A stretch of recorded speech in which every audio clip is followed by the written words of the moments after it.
ये demarcation line देना पड़ेगा, कौन जनरोस है, क्या पब्लिक एंकर है और क्या ऑर्गेनाइज्ड क्राइम है, गुंस करता है, गुंडामी है, ये तो आपको भी डिमार्केशन लाइन पर लगाना पड़ेगा। हम तो बोल रहे हैं जो वर्किंग जर्नलिस्ट लोगों के ऊपर जो अटैक हुआ है हम लोग कंडेम करते हैं।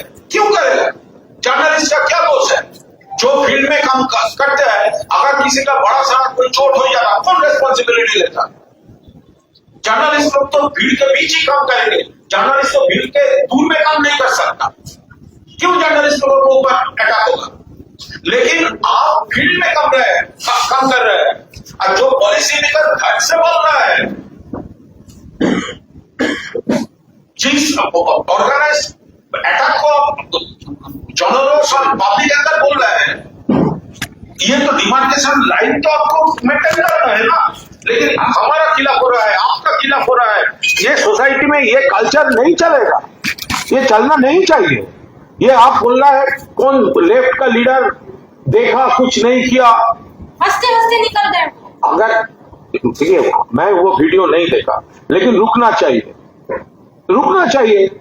हम लोग भी अगर वहां पर होता रुकने का कोशिश करता। जो लोग ये जर्नलिस्ट लोगों के ऊपर अटैक करता है वो क्या है, वो कौन है?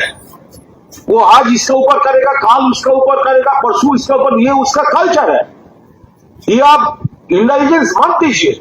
ये सेम आदमी अगर तृणमूल का ऊपर अंडा फेंकता था, वही लड़का आपका लिए ब्रेकिंग न्यूज हो जाता। ये तृणमूल का ऊपर फेंका है और वो आज फेंका है आपका ऊपर, इसीलिए तृणमूल को बोलना पड़ता है जो वो गलत किया है। फर्क यहाँ पर है।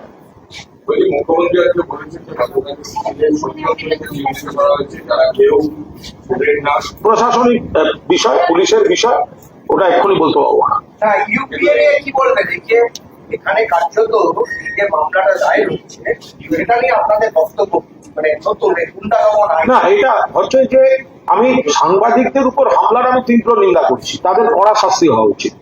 বাট কোন গণ আন্দোলনে যদি কেউ থাকে সঙ্গে তাদেরকে গুন্ডা দমন আইন দেয়া, এইটা কোনোভাবে সমর্থন করা যায় না। যদি কাউকে সন্দেহ হয়, যদি কাউকে আইডেন্টিফাই করা হয়, যদি কাউকে ইয়ে করা হয়, তাকে পুলিশ ধরবে, কোর্টে প্রডিউস করবে। কোর্ট যদি মনে করে পিসি দেবে, মনে করে জেসি দেবে, মনে করে বেল দেবে। কিন্তু গুন্ডা দমন আইন মানে যাদের আটক করা হয়েছে তাদের মধ্যে সকলেই দোষী কি দোষী নয় এটা জানার তো কোনো সুযোগ নেই। আমি সরকার যদি বিশৃঙ্খলা সৃষ্টিকারী বা সাংবাদিকদের উপর হামলাকারীদের গ্রেফতার করে থাকেন আমি সমর্থন করছি, কিন্তু গুন্ডা দমন আইন প্রয়োগ বা এমন কোন আইন প্রয়োগ তাহলে তো কোনো আন্দোলনই কখনো করা যাবে না। এটা কি করে হতে পারে? যদি যারা একটা কজে আন্দোলন করছেন, এবার সেখানে সামান্য এদিক ওদিক হলেই যদি গুন্ডা দমন আইন প্রয়োগ হয়ে যায় বা অন্য কিছু প্রয়োগ হয়, তাহলে তো আর গণতান্ত্রিক আন্দোলন বলে কোনো কিছু হবে না।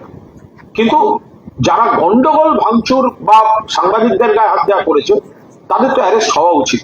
গতকাল রাতে মুখ্যমন্ত্রী বলেছেন এই ঘটনা তারাই ঘটিয়েছে যাদের এই মমতা বন্দ্যোপাধ্যায়ের নাম উদ্দেশ্য করে। অত্যন্ত ইঙ্গিতপূর্ণ এবং বাজে ঘটনা। তাহলে দিল্লিতে যে মারটা হলো ছাত্রদের উপর বা বিক্ষোভে, সেটা কি হচ্ছে? এই বিজেপি একটা ফ্যাসিবাদী, স্বৈরাচারী, দমন পীড়ন, লাঠি, কাঁদানে গ্যাস, পুরো এই কালচারে চলে গেছে। সেটা দিল্লিতেও।